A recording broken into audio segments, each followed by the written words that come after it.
Hello everyone. Today we learn more about binomial coefficients and learn some identities about them. Recall that the binomial coefficient is denoted by C and R, and it counts the number of R combinations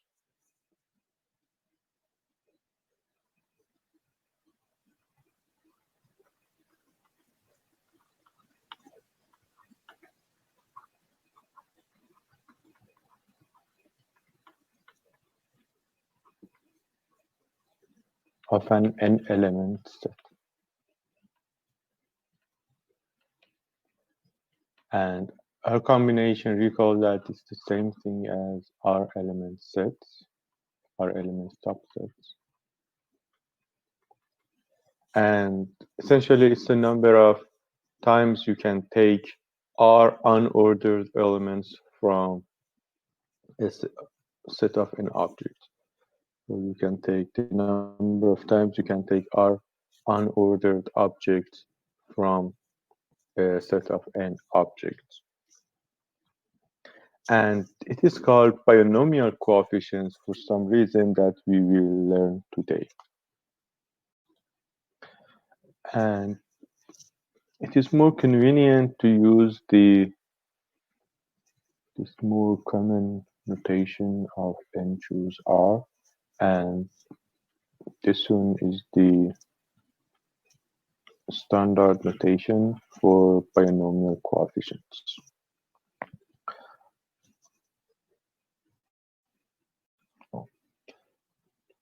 The reason they are called binomial coefficients is because of the following theorem called the binomial theorem. Let x and y be variables, and n, it means that they take real numbers, and n be a non-negative integer. Then we have the following identity.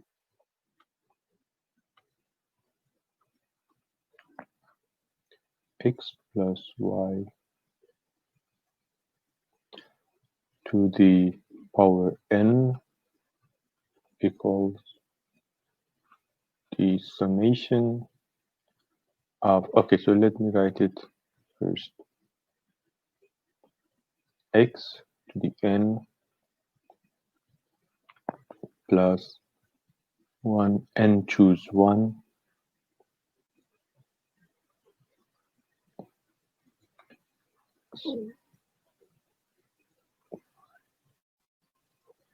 plus n choose 2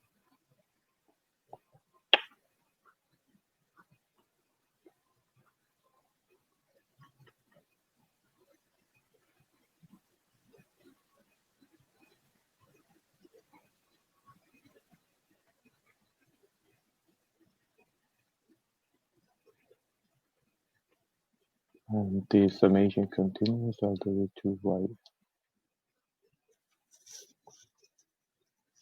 So a binomial is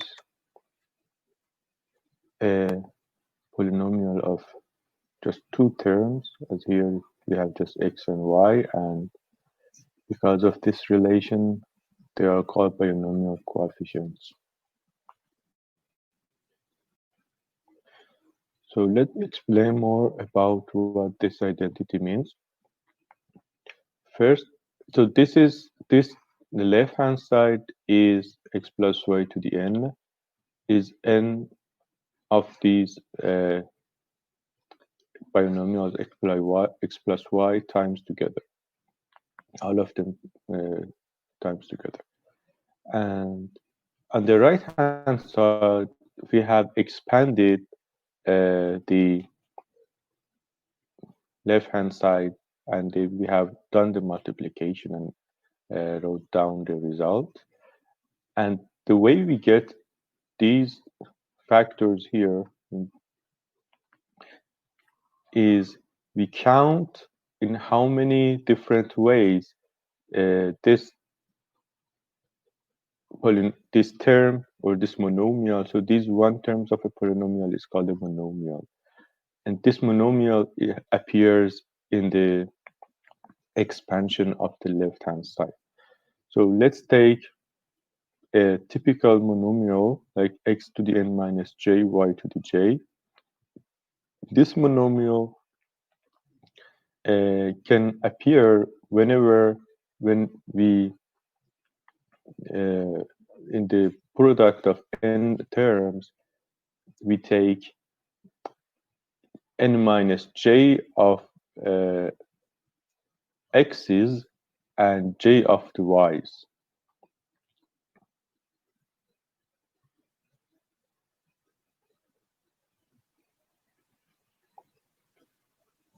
So let me give you an example. So we have x plus y times x plus y times x plus y. And let n, for instance, be 3. And let us try to find what is the coefficient of x to y in the expansion of the left-hand side here. But how x to y? So see, when we product these terms together, so we obtain some terms, and each term has some x or y from one of these things. And now we want to, and when we add those, so the coefficient here of x to y is the, because each of those x to y, whenever it appears, it has coefficient 1. And it appears a number of times with coefficient 1. And the number here is the number of times that x to y has appeared in the expansion of this. And that equals the number of times that x to y has been formed by the product of these terms. And that is the number of times you can build x to y is you take two x's and one y from this product. And you can take two x's from like this one and this one, or this one and this one, or this one and this one. But the order is not important. So for any choose of for any choice of two from these three, you will get a x2, and from the other one you get a y, right? So therefore this is exactly 2 choose 3, sorry, 3 choose 2. So these are, I should say that, so here is the coefficient of x to y. And to check it, so let's see if we make the right hand side is actually you get x times, so if we multiply these two together we get x squared plus xy plus yx, which is the same as xy plus y squared, then times x plus y, and then we expand it again, we get x to the 3 plus, see, we just multiply this to this one, x2 to the y plus,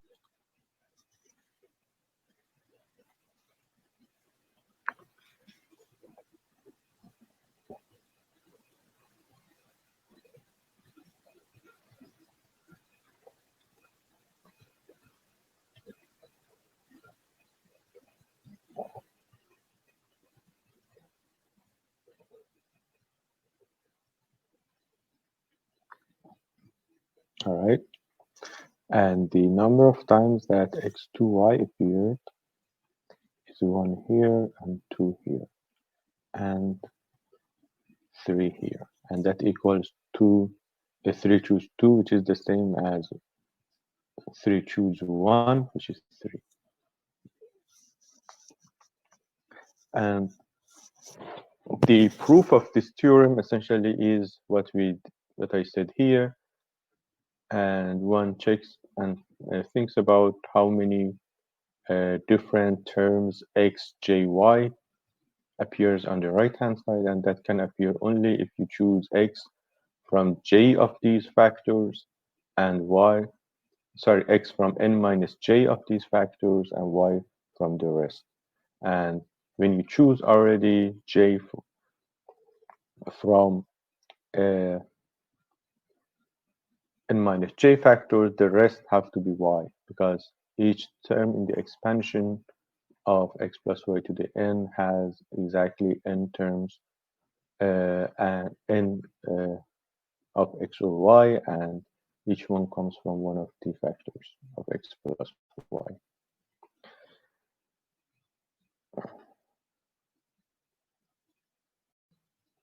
All right.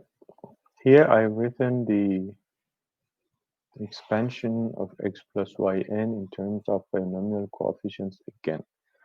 And you see that these are, as we know, n choose n minus 1 is equal to n choose 1, and therefore the coefficients here are symmetric, as we know from also from the small expansions like x plus y to the square and things. We already know that the coefficients should appear in a symmetric way, and that's another way of saying that these two numbers are the same.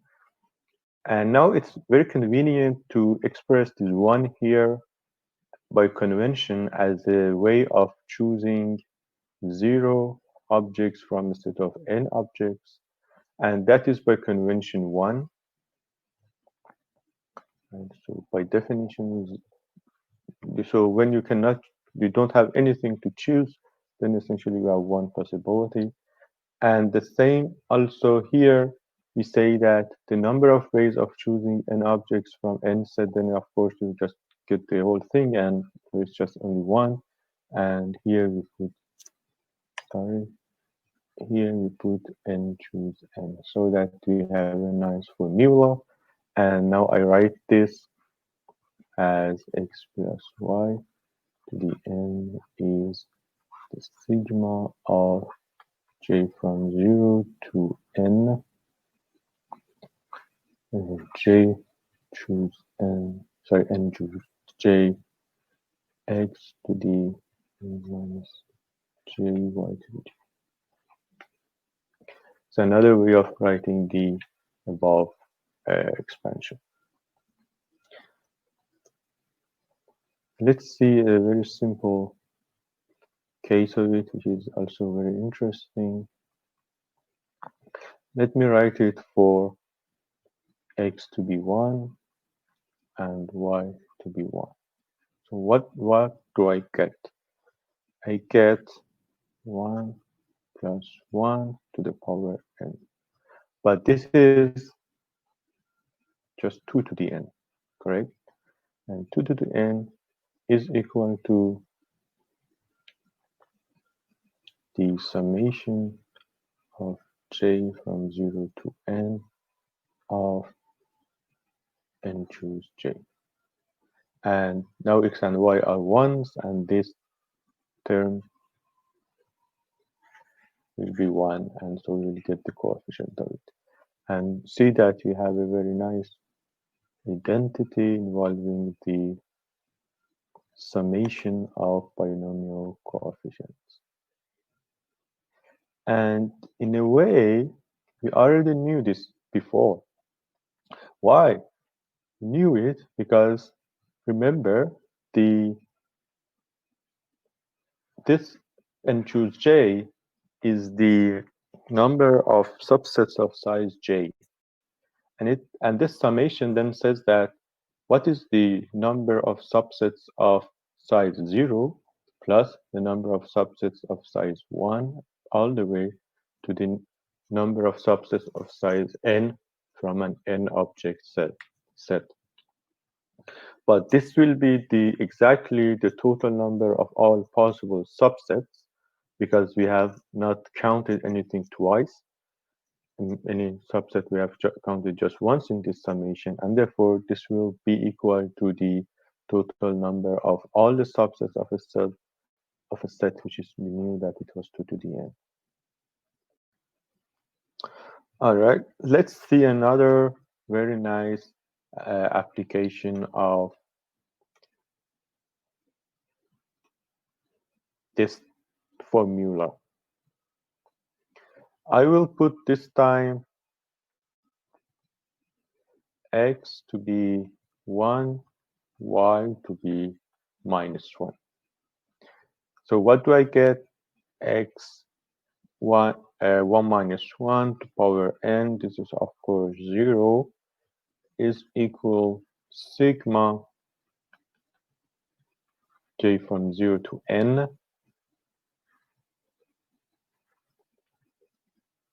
and choose j minus 1.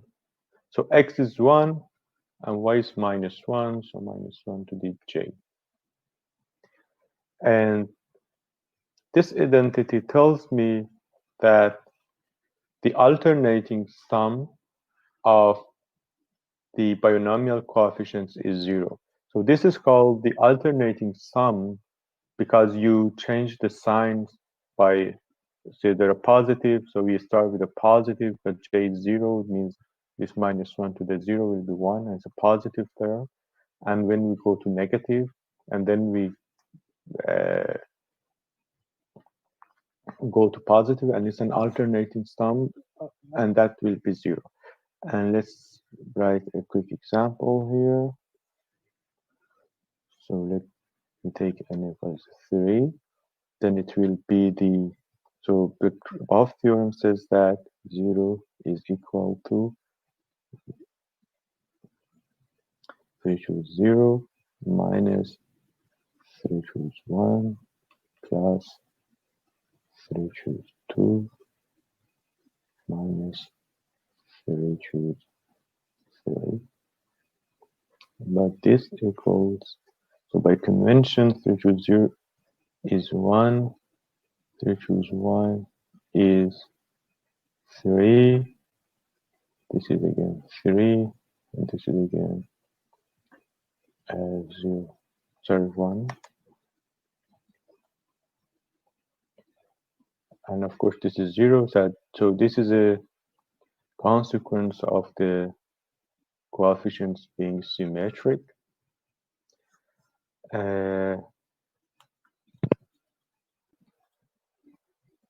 Let's see a more interesting example. So let's take n to be 4, and again we have 0 is 4 choose 0 minus 4 choose 1 plus 4 choose 2 minus 4 choose 3 plus 4 choose 4. And you see that when j here is even, so before it becomes a positive sign, because minus 1 to an even number is 1, and to an odd power is minus 1. All right, so this summation now is of course again this term will go away with that term. Let me do, so this one will go away with this one and this one. Now, but these are not symmetric anymore, right? And what we get is that the positive of this term has to be equal to the sum of the negative ones. And this is a very fundamental relation, and it's very important. And we will see it in now in the next theorem. This is called Pascal's identity.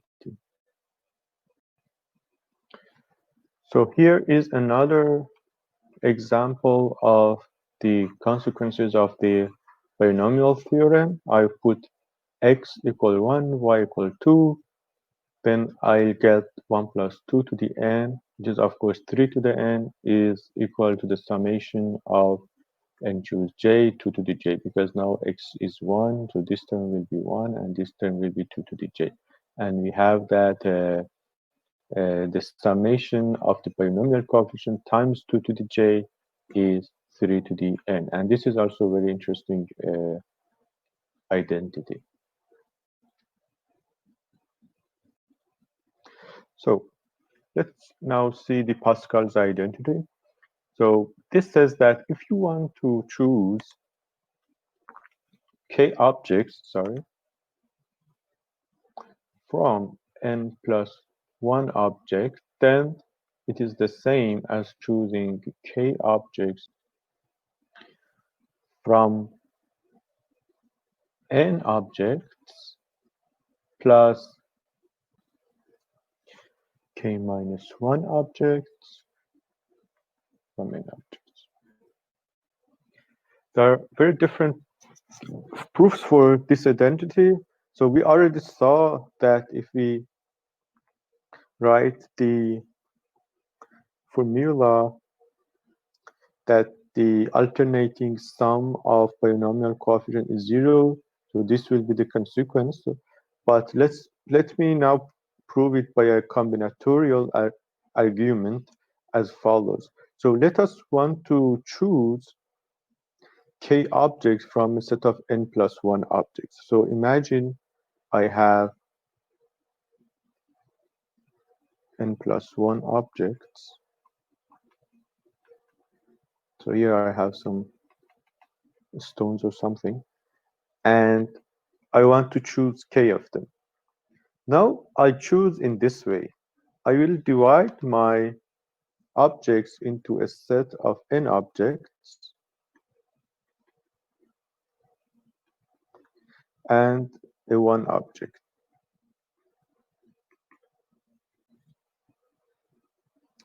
Now let's take any k objects that I can choose from here. Then there are two possibilities. Either all of those k objects lie in here, so I denote it by 1. Either there are k objects here of this specific set, or there are possibility 2, k minus 1 objects here, and the other one is the object which I have put aside. But by the summation rule, so if you think about it, these two are independent events, and the sets that are in one of these two, each set is either has a state 1 or it falls into case 1 or case 2. So therefore the total number of subsets of size k, I can choose uh, either by choosing all the k subsets of the n objects here, or by choosing all the k minus 1 objects of n objects here and adding the other one to it. So from the binomial theorem, there follows a very interesting way of computing binomial coefficients, starting from the smallest one and going into the larger ones.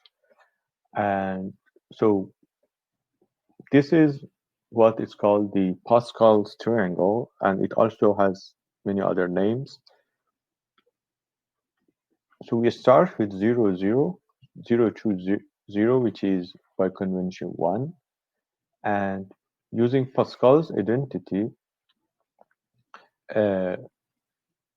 so we write below it 1 choose 0 and 1 choose 1. So these are again two ones. And now the third row are all the binomial coefficients when n equals 2, and here n equals 3, and here n equals 4, n equals 4. And to compute these, the third row we computed from the previous row using the Pascal's identity. So yes, but first note that the boundaries of these triangles, they are conventions. So here is all 1. So, and the last row we know that is also all 1. But the inside of each row, so like this term here, we compute by using Pascal's identity that says that 2 choose 1 is so the first term is reduces, so the two terms have n minus 1 and one of them has 0, k minus 1, and the other one is k. So the sum of these two terms is the terms below it. So this is the Pascal's identity. And then we have the third row. So 2 is the sum of the ones above it. And for the third row, so we already have the boundaries. And here, so 3 choose 1 is the sum of these two terms about it. And 3 choose 2 is the sum of these ones. And again, so then we construct the third row and we go all the way. And for instance, the blue one here is the Pascal's identity tells us that 7 choose 5 is the summation of 6 choose 4 and 6 choose 5. And so we get 21. And you see that if you want to write a computer program for computing binomial coefficients, it's very, very convenient to use this Pascal's triangle, and it is faster and it gives a way of computing binomial coefficients recursively by simple recursive algorithm. And just you somehow embed this into your code and say that I compute things recursively like this. And this is called the Pascal's triangle, and it's a very interesting object. I should also mention another important concept, and that is permutation of n objects with repetitions. That is actually quite simpler than uh, counting objects without repetition. So, this means that we have again our places,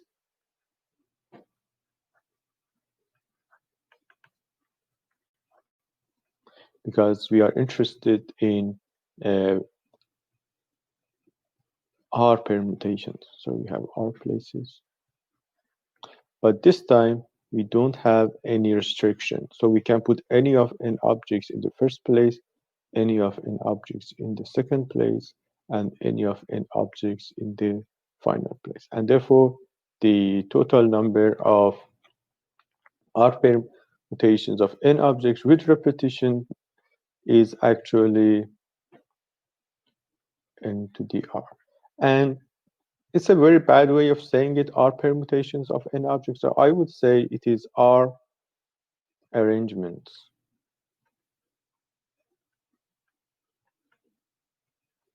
Because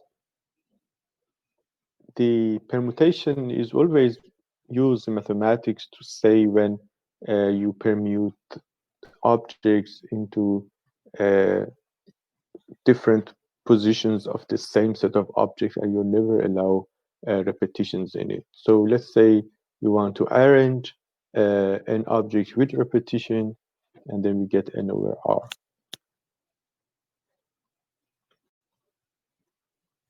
Sorry, n to the R. Now there is a more interesting concept of R combinations with repetitions. And as it is easy to guess, so this says that how many R objects you can choose from a set of n objects if you are allowed to repeat.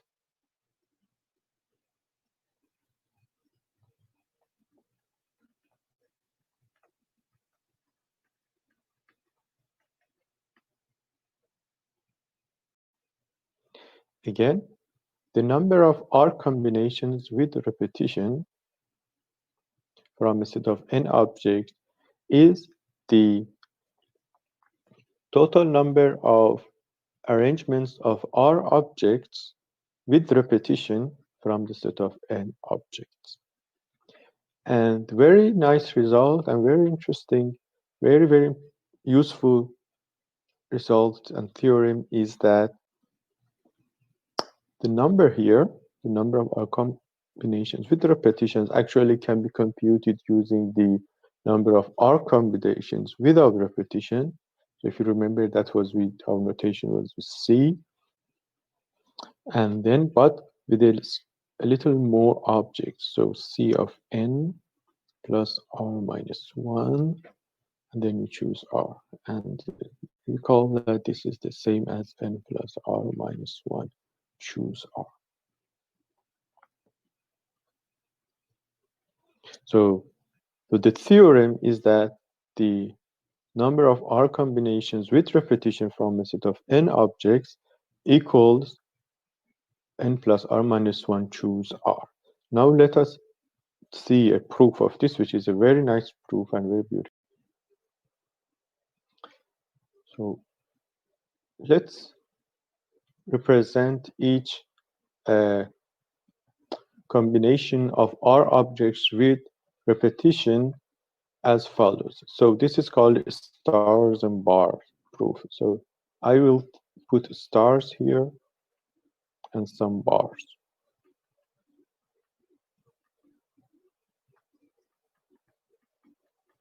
So this guy represents an R combination with repetition.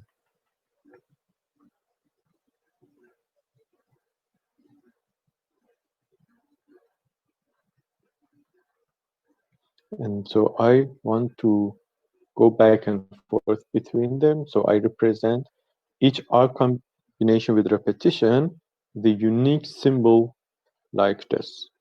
So it's like that I put them in one correspondence with symbols of this form.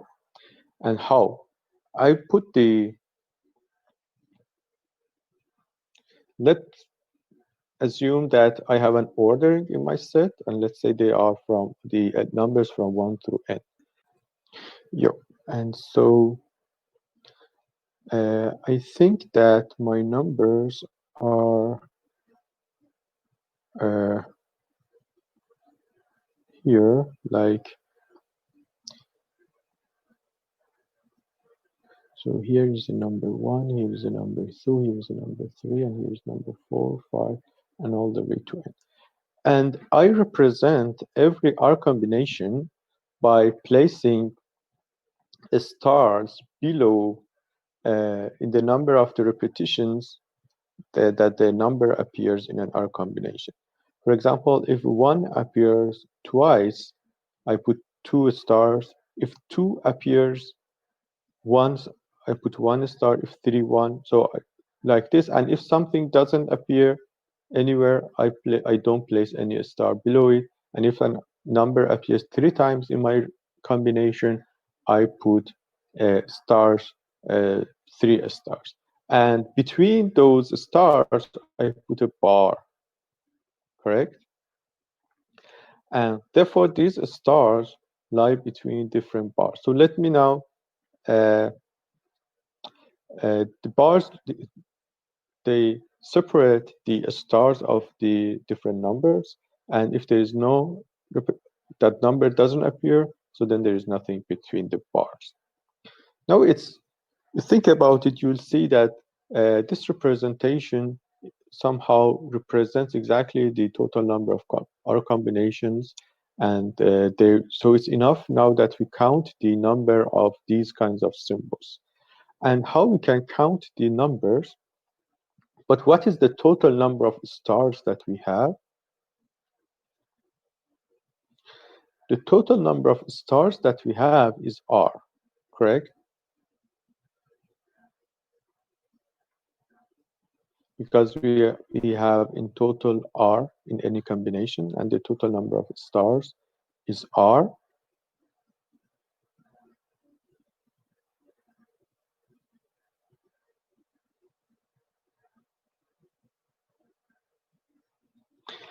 And now notice that these bars can appear uh,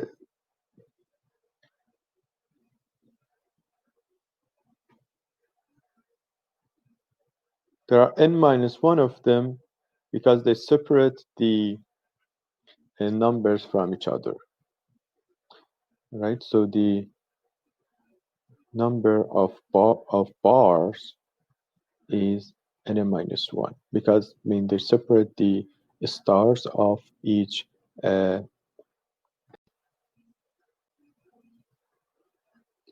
element of the set which lies in our combination. But now the total shape that the total form of these stars and bars has n plus r objects, right? So we have n plus r minus 1 total number of stars and bars. Now I go back to the model that we had before, and now I imagine that I have cells, and how many of them?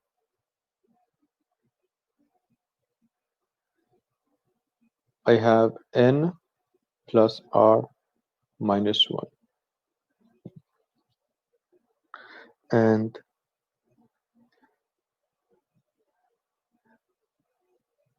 in each of these cells, I either want to place a star or a bar, right? But I want to have n minus 1 bars at the end, and the rest are stars. So therefore, we want to fill n minus 1 cells with bars.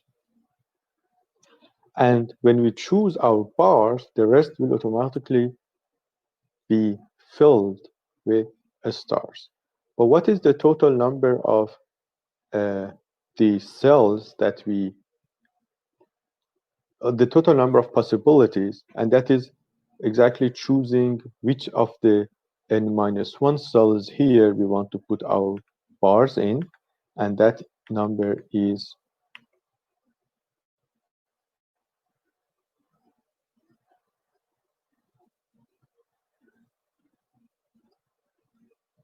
choosing of the number of our bars from the total number of cells that we have. And recall that this is actually equal to what we wanted.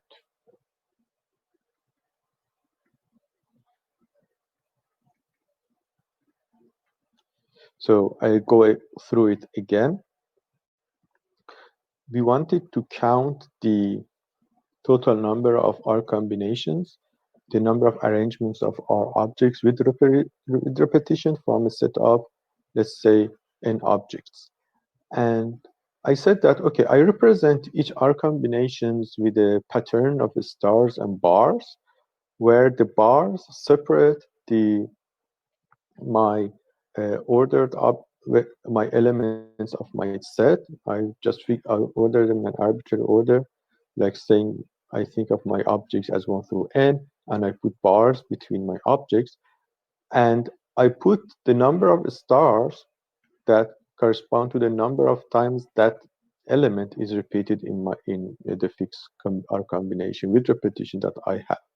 And therefore, I obtain a pattern of stars and bars with exactly n minus 1 bars and exactly r stars with any R combination, and I can go back and forth between these two.